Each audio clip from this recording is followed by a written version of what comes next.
um dia ter o seu próprio negócio, ou seja, empreender. Startup Green começou nos Estados Unidos em 2010, mas muito rapidamente expandiu-se para vários países. Startup Green neste momento está mais de 150 países e Moçambique neste momento é um dos países em que estamos presentes.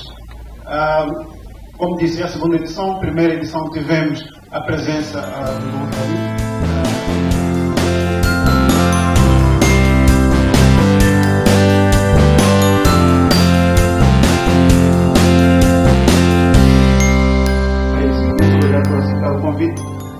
E antes de mais, eu gostaria de conhecer a Filipa. Quem é a Filipa? O que é que a Filipa faz? O que é a Amina é?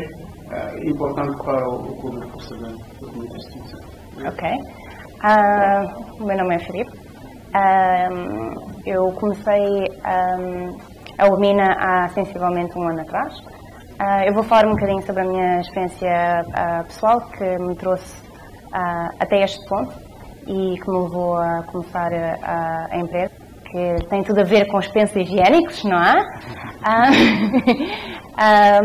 Mas é só para... Eu acho que isso é um ponto importante porque a minha tese foi publicada, mas é importante porque os jovens acham que a vida e que a jornada empreendedora é uma linha reta, e não é. Depois de ter estudado muito, fiz um ano de estágios na América, na Holanda, depois nas Maldivas. Fiz estágios com várias organizações que tinham a ver com o desenvolvimento e o que eles chamam de construção da paz. E depois voltei para Moçambique porque achei que estava na hora de voltar para casa. Eu procurei emprego em vários lugares, não encontrei. Depois obriguei um senhor muito simpático a dar-me emprego e ele aceitou. E eu trabalhei como consultora para ele numa consultoria ambiental, que também não tem nada a ver com aquilo que eu estudei. E uma das coisas que eu sentia falta era de fazer coisas com ciências sociais que tivessem a ver com pessoas. Então foi daí que comecei a minha própria empresa. E durante essas pesquisas que eu fazia, uma das coisas que eu notei foi a necessidade para desenvolver um produto ou um serviço que tivesse a ver com a gestão menstrual. Então, a Amina basicamente faz distribuição de pensos reutilizáveis e também faz workshops de disseminação de informação sobre o período para jovens. Ok. Uma área completamente diferente daquela que estudou. Entretanto, como é que nasceu essa vontade de empreender na Amina? Eu sei que teve vários estágios, ou várias experiências. Chama-se desemprego. É um motivador fantástico. Não foi só o facto de não ter clientes na altura, mas também foi. Eu acho que isso é importante nós também falarmos, que o nosso mercado de trabalho é muito difícil e eu acho, e eu ponho o meu dinheiro naquilo que eu estou a dizer, eu acho que uma das soluções é empreender, é começar os nossos negócios, porque nós sabemos que só 6 a 13% dos jovens que vão sair da universidade vão ser empregos no setor formal. E acho que esses jovens que estudaram tanto, ninguém vai para a universidade para depois ficar desempregado, não é? Há uma dedicação muito grande, é tempo, é dinheiro, e eu acho que os jovens também têm de começar a pensar que sim, têm de estudar, têm de ir para a universidade, mas não estão na universidade para depois ir trabalhar. Estão na universidade para conhecer pessoas, para conhecer técnicas e para terem as habilidades de depois fazerem alguma coisa por elas. Por exemplo, eu conheço vários empreendedores, mulheres inclusive, que estudaram nas áreas de ciências ambientais, por exemplo, e hoje têm negócios nessas áreas. Acho que é importante também motivar os jovens a pensar que a probabilidade de terem um emprego fixo e um bom emprego depois de sair da universidade é muito, muito, muito baixa. Muito baixa. Ok, obrigado. Pegando no seu ponto, íamos discutindo no evento passado, eu gostaria de trazer também este ponto para este evento, que o conceito de empreendedorismo é muito diferente para diferentes jovens. Demos exemplo no evento que o conceito de empreendedorismo, por exemplo, nos Estados Unidos era diferente do conceito de empreendedorismo no Brasil. Porque tinha muitos empreendedores no Brasil, praticamente o dobro do que nos Estados Unidos, mas os Estados Unidos é que tinha muito mais resultados a nível de empreendedorismo. Puxando para Moçambique aqui na tua experiência, em suas palavras, o que é empreendedorismo e qual é o impacto que isso teve? Parece ser uma mensagem, na minha opinião, para o jovem que ainda não teve essa vontade de empreender. O que é que seja isto? Eu acho que o termo empreendedorismo é novo, é sexy, é fashion e é por isso que a gente usa. Mas os moçambicanos são empreendedores há muito tempo. Ali à frente da Clínica São Machilde há uma lojinha, um contentor na esquina com a Francisco Barreto, acho que é aquela rua dos bancos, e tem ali um senhor, tem um contentor. Quando nós éramos crianças, aquele senhor tinha uma caixa de madeira e ele vendia chewingas. Depois, passado algum tempo, ele vendia chewingas e bolachas. E hoje ele tem uma loja. E ele não tem só aquela loja, ele tem outra. Isso é um empreendedor. Ele nunca teve de ir à escola para saber como é que se faz um plano de negócios. Isso tem a ver com a maneira das pessoas pensarem. Então, acho que, sim, o termo empreendedor se calhar é uma coisa nova, mas a maneira de fazer empreender é uma maneira de fazer negócio. Por exemplo, aquelas senhoras que vendem tomates, aquilo não é empreender, aquilo é um negócio de subsistência. Agora, aquela senhora que vende tomate, mas sabe que aquela outra pessoa que vai comprar o tomate também lhe vai comprar a cebola e ela põe ali uma cebolinha ao lado, isso já é o pensar mais além do que aquilo que consegue ver aqui. Isso é empreender. Obrigado. Foi fácil? Claro que não. Não foi fácil. Continua a não ser fácil. Continua a ter muitos momentos durante, às vezes no mesmo dia, de dizer, epá, eu devia ter um emprego em que eu não tenho que me esforçar muito e depois eu recebo mesmo no fim do mês. Quer esforço-me muito, quer esforço-me pouco, preciso estar ali numa média. Isso não é para dizer que as pessoas que têm um emprego estável não são empreendedoras, porque as pessoas que sobem nas suas carreiras têm um pensamento empreendedor, não é? Não é fácil. Dificuldades, falta de dinheiro. Falta de recursos humanos. Parece-me muita gente que quer trabalhar, mas na realidade querem ficar à frente do computador, a chilar, a fazer um Facebook. Não querem trabalhar, querem um emprego. Então isso é um dos maiores problemas. Pessoas que não sabem chegar a horas. E essas coisas todas fazem com que os negócios muito pequenos sejam ainda mais afetados por essas coisinhas pequenas, porque se estiver numa organização muito grande e houver uma ou duas pessoas que são assim um pouco incompetentes, elas conseguem sobreviver porque as outras pessoas que são mais competentes cobrem isso. Enquanto eu agora tenho uma pessoa que trabalha comigo, então ela é muito competente. Se ela não for competente, eu consigo ver, sou eu e ela. Então esse é um dos problemas, mas também há oportunidades nisso. O meu negócio é um negócio social, quer dizer que a nossa margem de lucro é muito pequenina e que o nosso trabalho beneficia a maioria da população. Não é muito difícil de pensar num negócio assim. Requer muito trabalho, muita dedicação e, por exemplo, os jovens que estão ali atrás são as minhas voluntárias. E então o meu trabalho também é possível porque elas se dedicam, não é? Pronto, se tens uma motivação, a tua equipe dedica-se, para continuar sempre a crescer. Não é fácil, contexto. Em alguns momentos é fácil, em alguns momentos não, a maioria das vezes provavelmente. Deixa-me dizer-te uma coisa que é muito difícil, por exemplo. Nós, como eu tinha dito, somos muito pequeninas. Um cliente que vem e pede metade do stock e depois demora 3 meses a pagar é um problema muito grave para nós. Porque não somos uma empresa que possa repor o stock assim de qualquer maneira. O que é que te mantém firme em continuar, sabendo que em 2 meses não vai ter dinheiro nem para pagar o salário? Eu conheço bem tanto esse argumento. Eu já não pago o meu salário há algum tempo. Isto a gente não devia dizer, porque a gente diz que o negócio é super sustentável. Mas o meu é sempre o primeiro a ser cortado, porque é assim. Uma das razões que eu continuo é, eu acho que o meu trabalho, e eu não sinto isto todos os dias, eu só sinto isto em dias especiais, quando há, por exemplo, quando nós fazemos as doações.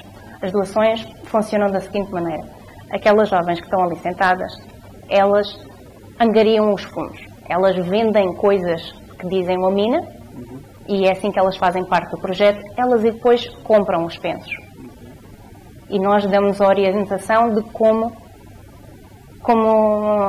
distribuí-los. Por exemplo, nós arranjamos os orfanatos, as madraças e depois fazemos a distribuição. Ok, obrigado. Falaste de dinheiro. É importante para um trabalho de empreendedorismo desse tipo? É, claro que é importante. Mas acho que também somos um bocadinho preguiçosos e não tiramos proveito das oportunidades todas que temos à nossa frente. Claro que é importante ter dinheiro, mas eu fiz o meu site e desta experiência toda que eu falei, eu não tenho experiência nenhuma para fazer website, mas eu encontrei um site na internet que se chama Wix, e o Wix, para quem quiser fazer um website, é ótimo. É um sistema de drag and drop, quer dizer que vocês escolhem um botãozinho, arrastam, deixam e depois vão montando o vosso próprio site. Demorou muito mais tempo do que deveria demorar alguém que sabe o que está a fazer, mas eu não tive de pagar a ninguém para o fazer. Outra ferramenta que a gente encontrou foi o Canva, canva.com, que é onde nós fazemos muitos das nossas apresentações, dos nossos panfletos, dos nossos cartões de visita. A gente entra no Canva e aquilo também é muito simples de manusear. Licenciados do que os empregos disponíveis. O que é preciso para Moçambique ter mais empresários? Eles têm de ser empresários. Qual é o processo para chegar lá, até o empreendedorismo? É o mesmo processo daquele senhor das swingas, compra as swingas, vende as swingas, em vez de gastar o dinheiro das swingas, poupa o dinheiro das swingas, depois vai comprar as bolachas. O problema é que ser empreendedor custa muito tempo, são muitos sacrifícios pessoais. O que eu digo sempre nas palestras, principalmente aos mais jovens, é: ninguém vos deve nada. Ninguém vos deve nada. Porque se tivermos sempre a atitude que alguém nos deve e ninguém nos paga, porque a sociedade nos fez mal, porque os nossos pais não nos prepararam, porque os nossos professores disseram que nós éramos os melhores e depois nós saímos da universidade e não há emprego, nós podemos ter uma vida em que a gente passa a vida a culpar toda a gente por todas as desgraças que nos acontecem, ou então a gente pode parar, sentar e aperceber-nos que a única pessoa que pode fazer a diferença somos nós próprios e a atitude que a gente tem com o nosso trabalho. E que conselho tu darias para essas pessoas? Eu acredito e vejo, pelo menos pela experiência que eu já tive, nos eventos que eu participei, muita gente com ideias, mas não implementa. Então, o que eu digo sempre é: start now. Tem de começar agora. Com o que quer que seja. Por exemplo, eu tenho jovens que aparecem no meu escritório e dizem-me: esta é a minha ideia. Eu digo: ok, já experimentaste? Eu preciso de dinheiro para comprar uma máquina. Eu digo: não, eu não te vou dar dinheiro nenhum, nem ninguém, nem a banca, nem mesmo o teu pai te vai dar dinheiro se tu não conseguires provar que a tua dedicação, primeiro, e não conseguires provar que já testaste aquilo. E estamos a falar de coisas simples. Ok, eu tenho sorte de eu sei como é que se faz pesquisa, porque eu era pesquisadora, certo? Então, antes de começar o meu negócio, eu fiz um estudo de base. Mas um estudo de base é tu teres uma ideia de, está aqui uma garrafa de água. Eu tenho sede, esse é um problema que eu sinto. Então, eu vou associar a minha sede com esta garrafa de água. Mas eu já ouvi falar que aquele ali também tem sede, às vezes. Então, tu vais e falas com aquele jovem ali e dizes, então, tu também tens sede? Ah, sim, tenho. O que é que tu achas dessa ideia da garrafa de água? Ah, eu acho que é uma boa ideia. Ah, não acho. Não é preciso um estudo com tabelas, não sei o quê. É identificar quem é que seria o público-alvo e começar a falar com as pessoas. E depois, sim, é preciso investir um bocadinho no protótipo, se é um produto, por exemplo. Ou então no serviço. E o serviço e o protótipo não têm de ser perfeitos. Os nossos pensos higiênicos, quando saíram, não eram aqueles. Eram grandes. Quando nós dormíamos, saía o coisa, tipo, aquilo era horrível. Eu acho que era horrível. Então, nós mudamos para um mais pequeno. Quando a gente mudou para um mais pequeno, o que é que as pessoas disseram? Mas porquê que não tem um maior? Hã? Então a gente disse, ok, a gente precisa então de um que é um bocadinho maior que este, mas que não fica com a cauda de fora quando a gente está a dormir e rebola. Então a gente fez um que é de 23 centímetros e outro é de 28 centímetros. A gente tem de ouvir o público. Isso não quer dizer que também não... Tudo é preciso um equilíbrio. Nós temos de ouvir o público, mas nós temos também de ser resilientes contra as pessoas super negativas, que eu acho que isso também é um problema que nós temos. Isso aí não vai funcionar. Não, já ouvi falar disso, isso não é bom. Porquê que eu vou pagar para isso, se eu consigo isso de bordo? Mas também sabemos que as pessoas são comodistas e preferem pagar, às vezes, do que fazerem elas próprias. Falando de pesquisa, e este pesquisador, eu acho que isso ajudou realmente a trazer o seu negócio para onde ele está neste momento. Sem problema. A minha próxima questão é relacionada a isso. Quão importante é fazer uma pesquisa antes do negócio? Porque sabemos que as ideias que eu já havia falado anteriormente, muita gente quer implementar sem parar, as pessoas têm a sua vontade e têm essa força de implementar, mas sem fazer nenhuma pesquisa. Alguns têm sucesso, outros não. Mas o quão importante é uma pesquisa antes do seu negócio? Eu acho que é relativo. Eu sinto-me muito mais à vontade porque eu fiz a minha pesquisa. A minha pesquisa é de um universo de... A amostra tem 800 pessoas. Okay. E 500 são raparigas. O resto são rapazes. Porque nós, quando fizemos a pesquisa, não foi só quem é que usa os pensos higiênicos, como é que eles são usados, mas também sobre a informação que havia sobre a menstruação, o período e esse tipo de coisas. Então também entrevistámos rapazes.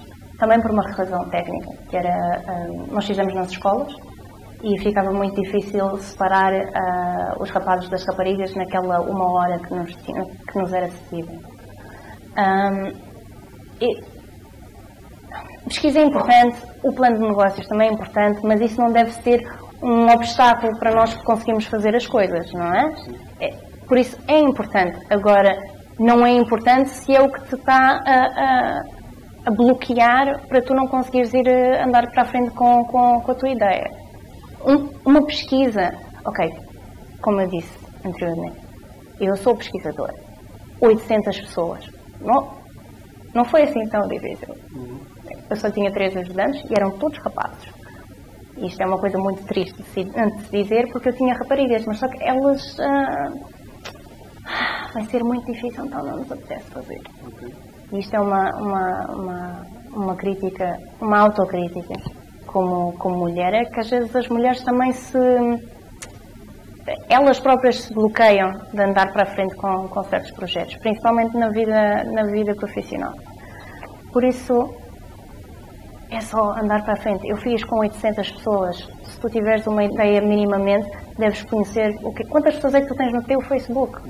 Manda no Facebook um daqueles... Como é que se chama aquilo? Aquelas votações. Tipo, os polos, eras capaz de pagar por uma garrafa de água? E as pessoas dizem que sim ou não. E depois, nós temos de fazer o melhor que a gente pode com aquilo que a gente tem à nossa volta também. Okay. Obrigado. Falando em polos, vamos aqui fazer uma pesquisa muito rápida, usando o nosso aplicativo. E é muito relacionado ao ponto que você chega. A Omina é uma empresa com fins sociais. O que eu quero perceber do público, antes de responder, é se realmente projetos com fins sociais são sustentáveis. Temos um voto. Vai ter uma divisão de opiniões. Eu espero que sim. Eu espero que sim. É assim, há uma diferença muito grande entre um negócio ser sustentável e a gente fazer dinheiro. Não é? Sim. Ser sustentável quer dizer que cobre os custos e que continua a andar. É só isso. Agora, eu vou ficar rica a vender pensos higiênicos? Eu acho que não. Mas esse não é o propósito do empreendedorismo social. Mas o meu, é assim, deixa-me explicar uma coisa. O meu é um empreendedorismo social porque o meu produto realmente veio para mudar a vida de muitas raparigas e de muitas mulheres. Mas o meu produto não é um produto para pobrezinhos. Não é. Eu vendo os pensos higiênicos, o pacote de 3 que duram um ano, por 300 meticais, mas na Europa ele custa 30 euros. Na Europa e na América são as pessoas que se preocupam com o meio ambiente que compram este tipo de produto. Então o meu produto é um produto de qualidade. Sim, é para a comunidade, mas a comunidade é o quê? 90% do nosso país.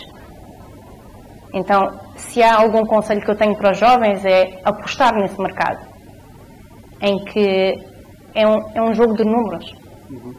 E como é que as pessoas menos carenciadas, provavelmente precisam muito mais dos pensos reciclados, têm acesso? Então, aí é que entra o trabalho das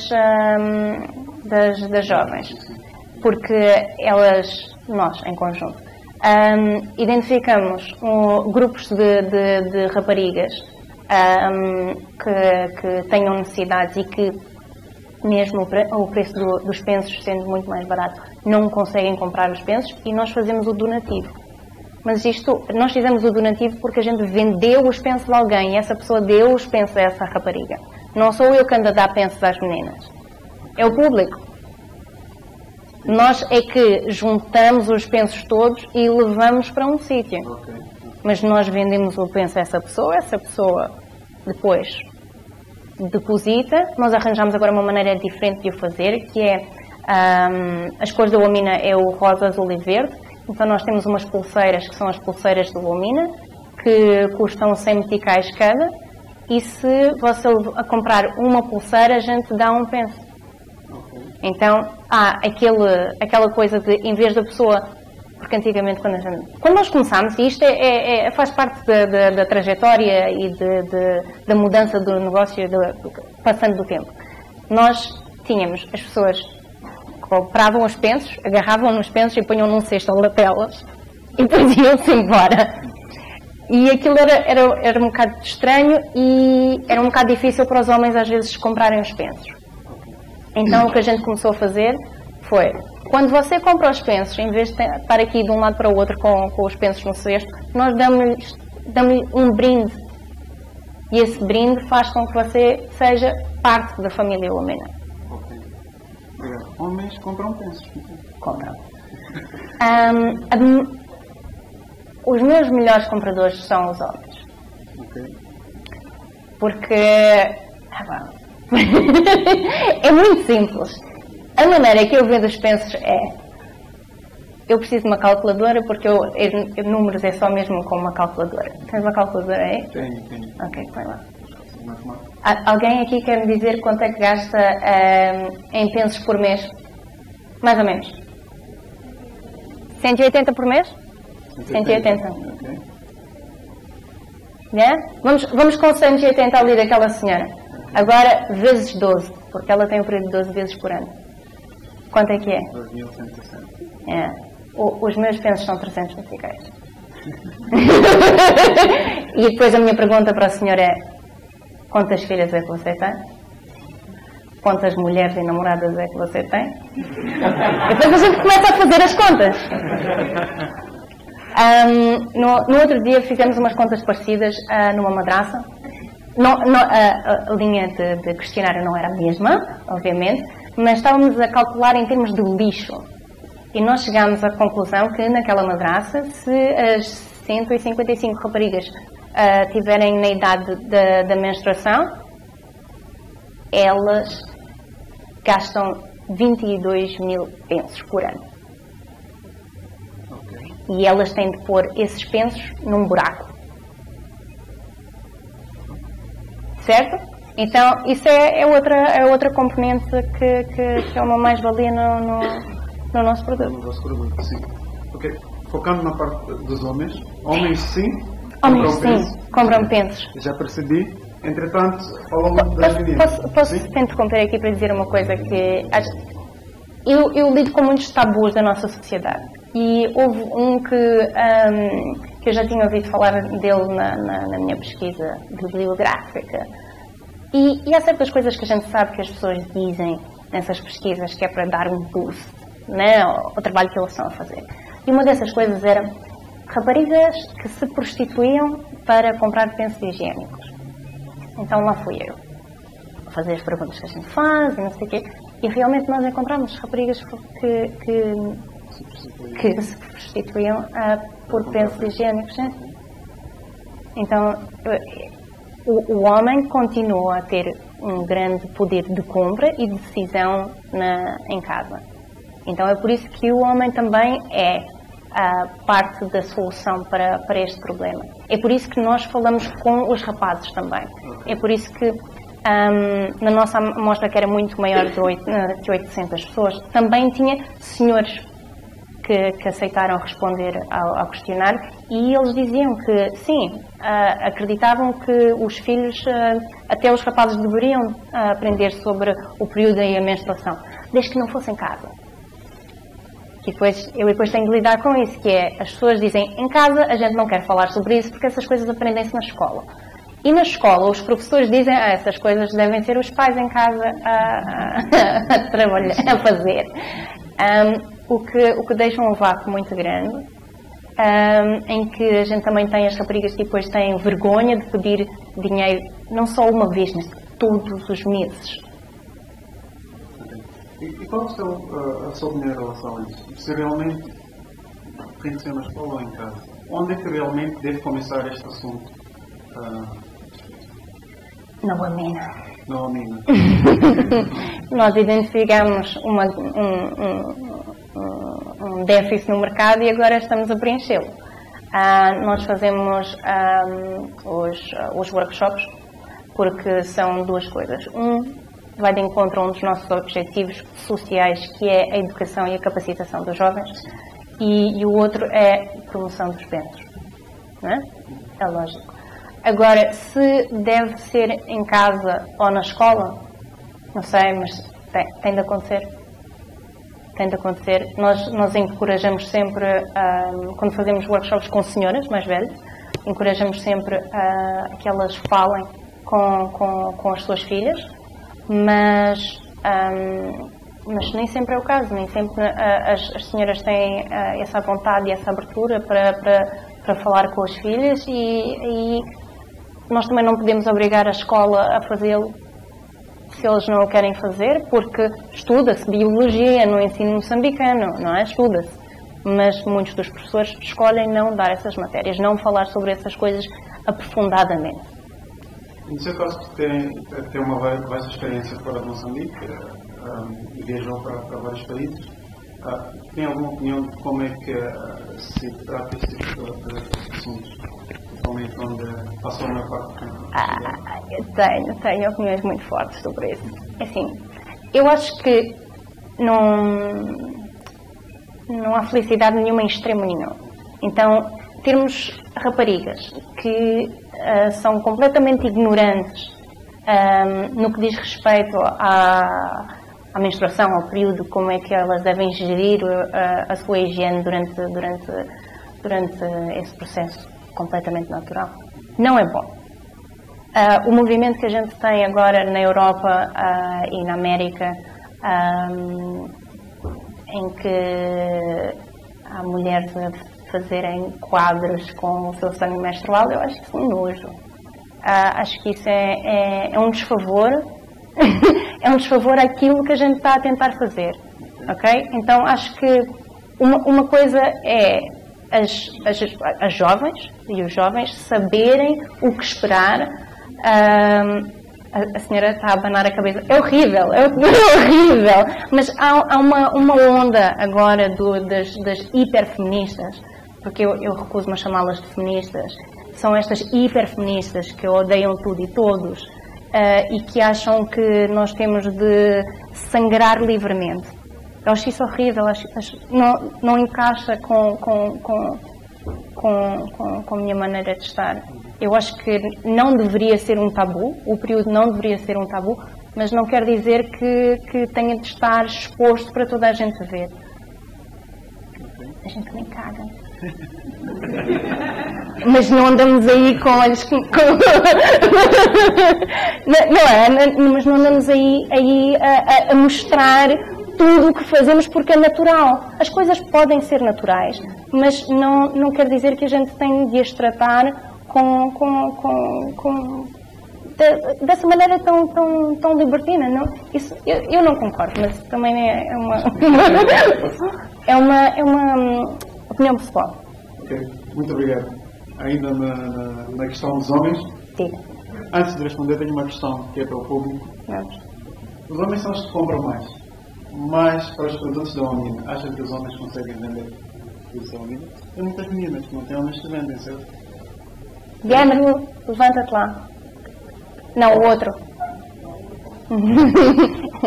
Pronto, temos um aqui, mas espero que ele nos influencie na vossa decisão. Quero perceber o vosso lado na pesquisa que eu aqui lancei para vocês. Se realmente, isto é, a pesquisa é antiga, como não sou. Agora disse, se vocês mandarem o vosso perfil para o nosso site, e aqui está o link, a gente publica. E eu... Plim. E eles publicaram o meu perfil como se fosse um artigo de uma revista. E depois aquilo é uma rede de mulheres de 80 e tal países, qualquer coisa assim. E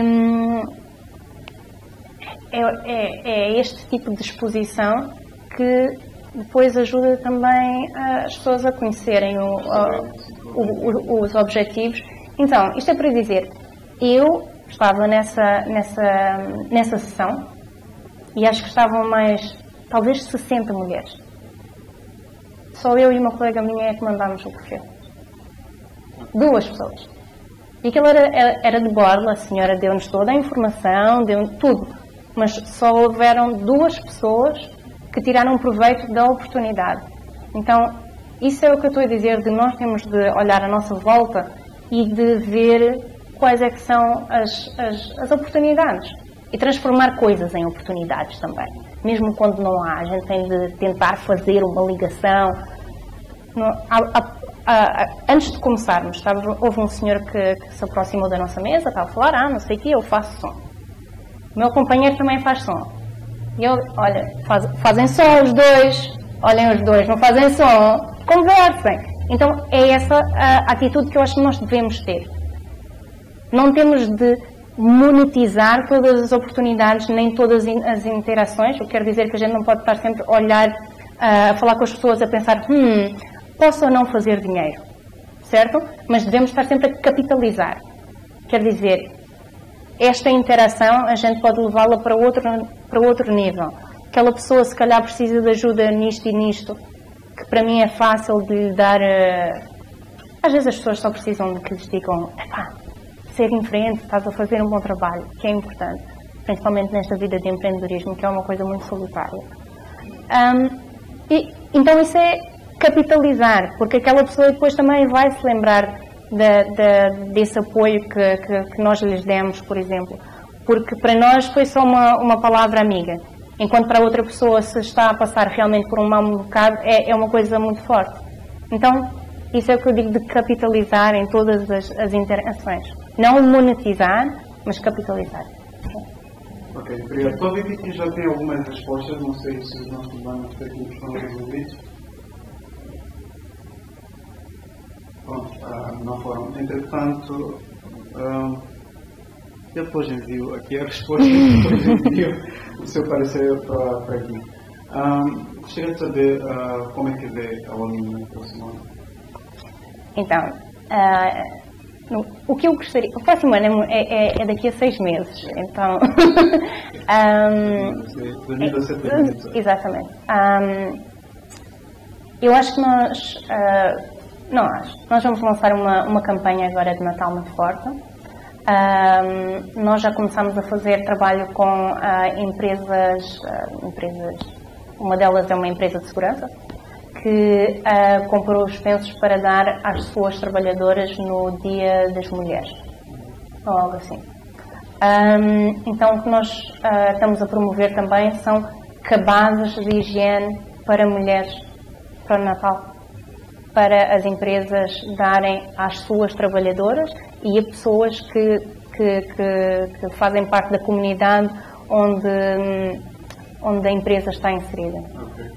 E quando digo comunidade, eu digo mesmo tipo toda a gente, não, porque nós temos uma maneira de falar que a gente, quando diz comunidade, está sempre a falar das pessoas que vivem em zonas periféricas. Não, estou a falar da comunidade, nós todos. Ok. Obrigado. Considerações finais antes de passarmos para as questões. A Olamina vai lançar uma gama de produtos da senhora daqui a uns anos. Esse é um dos nossos objetivos.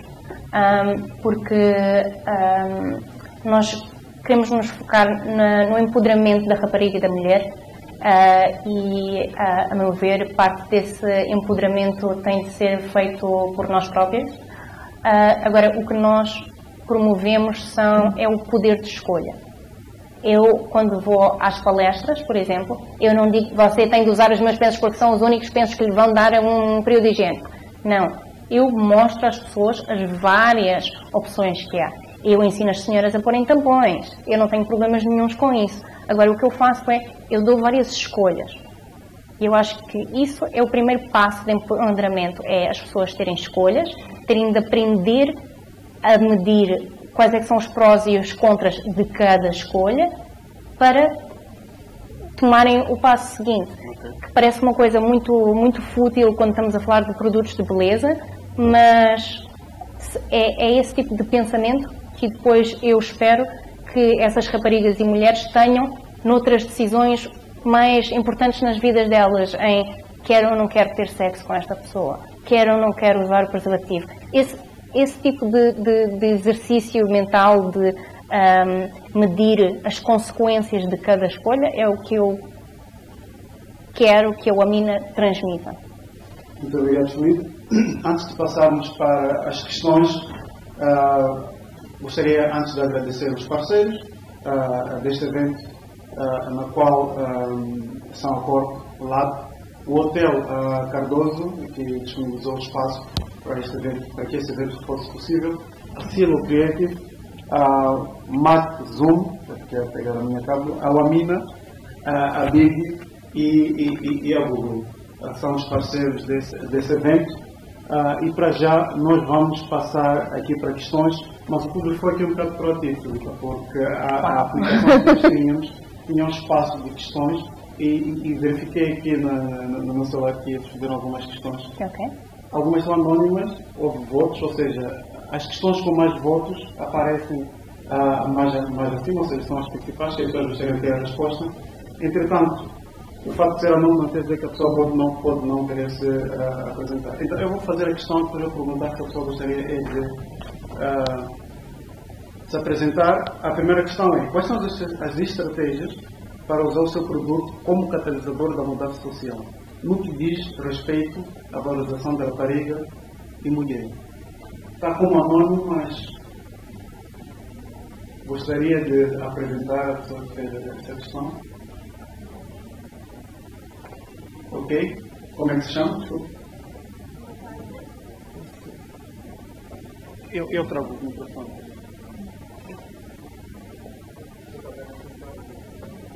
Boa noite, meu nome é Leocádia Valor.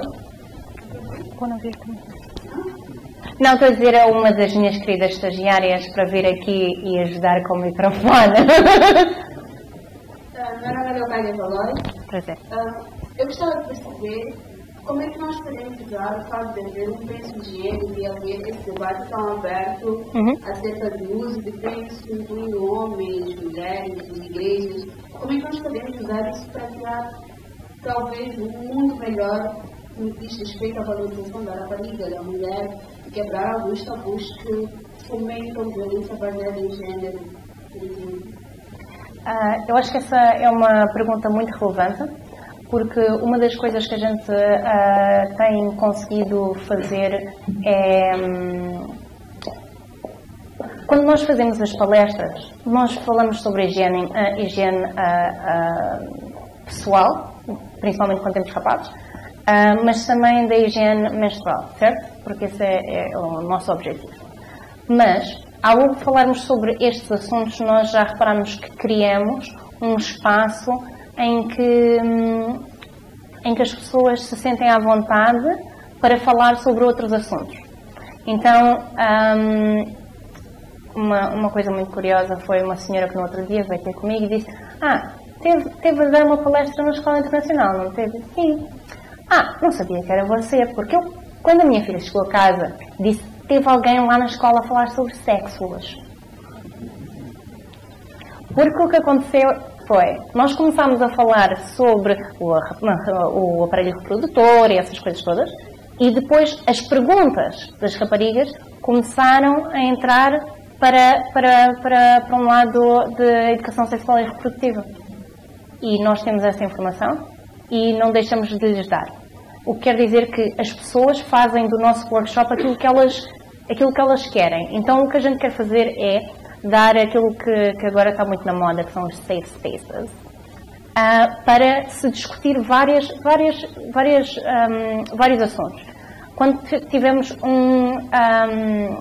uma palestra, foi a palestra das babás, nós tivemos um grupo de senhoras expatriadas que acharam que o projeto era interessante, mas não estavam completamente convencidas. Disseram: se as nossas babás quiserem fazer uma palestra, então tragam as babás todas, mas vocês ficam nas vossas casas. Ok? Falamos só com as babás. E uma das senhoras falou-me sobre uma coisa muito interessante, que foi, ela disse-me: eu pela primeira vez tive de ter uma conversa com a minha filha e perguntei-lhe se ela era capaz de me dizer se o pai dela ou alguém lhe abusasse sexualmente. Ok? E a senhora disse: eu tive de dizer à minha filha que se isso acontecesse, ela podia falar comigo. Nós aí não abrimos esse assunto, foi a senhora que o trouxe, mas já que ela o trouxe, ela impactou a maneira de ver das senhoras todas que estavam no workshop. Então, eu acho que é nestas micro-interações que nós esperamos que ao passar do tempo sejam cada vez maiores. Eu acho que é aí que a gente vai fazendo essa pequenina diferença, aqueles cliques. Porque eu acho que as pessoas, principalmente os jovens, estão cansados que a gente lhes diga: tens de usar um preservativo, diz não ao sexo. Claro, essas coisas os jovens não querem dizer. Já ouvem dos professores, já ouvem da sociedade. Eu sinto-me assim, o que é que isso quer dizer? Muito obrigado, Filipe. Tive aqui um bombardeio de questões. Vamos ver se vamos conseguir responder a maior parte delas. Eu vou tentar ser mais breve. Sem problemas. Tens de me parar. Tens de dizer: Filipe, já chega. Desde o momento que eu fico as respostas para mim tudo. A segunda questão, que realmente é interessante, é como consegue manter, como consegue manter o seu pessoal motivado, nesse caso a nível de recursos humanos, com um capital financeiro tão baixo. Não sei se o participante antes de responder gostaria de se apresentar.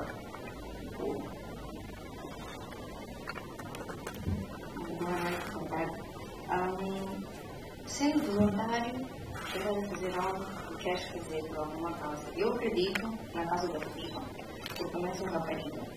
E também entendo que há pessoas que têm dificuldades. Então, eu quero ajudar a vida. E nós temos reuniões 2 vezes por mês, juntos, no escritório da UNINA, e falamos sobre ideias novas que tivemos, às vezes almoçamos, então há sempre alguma interação entre todos. Então fica um sítio bom para nós irmos depois da escola e estar algum tempo com ela e com todos. Muito obrigado. Pio, certo? Vais responder a pergunta? Ok, obrigado. Eu às vezes dou um almoço, ouviram essa parte importante? Essa parte importante. Às vezes almoçamos lá. A gente dá um almoço de vez em quando. Ok, vou aqui abordar mais 2 questões. Uma delas tinha a impressão que já respondeste, mas como teve muitos outros, gostaria aqui de referir. Que é, para um projeto com fins sociais, é fácil de obter financiamento? É fácil de obter financiamento? Não. Querem obter financiamento? Vão para uma ONG. É o seguinte, noutras partes do mundo, o empreendedorismo social tem um estatuto legal que não é nem ONG, nem empresa. Nós não temos isso. O que quer dizer que a minha empresa é empresa e paga impostos. Paga impostos e as ONGs estão interessadas em doar dinheiro para outras organizações. Eu sei que a minha contabilidade está em dia, eu sei que eu tenho a capacidade de monitoria e avaliação muito superior a muitas das organizações que existem, mas sou uma empresa, o que quer dizer que não temos acesso a financiamento. Nós já recebemos 2 prémios, um que eu ganhei numa competição de pitching, que foram 40 mil meticais. E outro que foi um grupo de empresas que achou que o nosso projeto era interessante e achou a parte do empreendedorismo interessante e também nos fez um donativo de 40 mil meticais. Essa foi a ajuda que a gente teve até agora. Mas em termos de financiamento, não. Nós, se queremos implementar, digamos, projetos, isso é connosco. Muito obrigado. A próxima questão é como faz, na sua opinião, como deve-se fazer este link entre o uso de textos sustentáveis e outros temas feministas? Aqui tem alguns exemplos: violência baseada em género, gravidez precoce, aborto seguro, etc. Como é que é possível fazer isto? Sou um bocado idiota, então eu consigo fazer links com tudo. Eu consigo ver qual é que é o link dos pensos higiênicos. Mas seria uma irresponsabilidade se nós disséssemos coisas como: os nossos pensos higiênicos vão tratar do problema do absentismo das raparigas na escola. É mentira. É um passo muito importante para isso, porque nós sabemos que há muitas raparigas que não vão à escola porque não têm dinheiro para comprar pensos higiênicos e depois ficam em casa. Mas nós sabemos que esse não é o único problema. Então, nós achamos que a nossa abordagem é uma abordagem para um tópico, um tema que tem várias frentes que devem ser atacadas com força. Mas era aquilo que eu tinha dito antes. O que nós fazemos é nós damos um espaço e criamos um ambiente em que as pessoas se sentem à vontade para falar sobre estes temas que normalmente são muito difíceis de se abordar. Essa acho que é o nosso ponto de ligação. Agora, a gente não pode estar aqui a dizer que coisas absurdas de você vai usar o meu penso, o seu marido não vai bater. Os senhores estão-se a rir, mas só que eu ouço coisas assim a toda hora. Do género, a nossa ONG promove, sei lá, um tipo de capelanas, digamos. E essas capelanas garantem que as crianças que usam as capelanas não vão sofrer nenhuma agressão, porque o suposto agressor vai olhar para a capelana e vai pensar: ah, não, porque esta é uma criança protegida pela ONG X. Eu já vi isso escrito em papel, ok? E por isso são statements, como é que se diz? Tem um valor desproporcionadamente acrescentado àquilo que a gente faz. Muito obrigado, estamos mesmo a ser tempo. Tenho várias outras questões, mas se possível eu envio para serem respondidas e acredito que a equipe técnica fará chegar aos convidados. Muito obrigado pela presença, dessa vez eu que agradeço.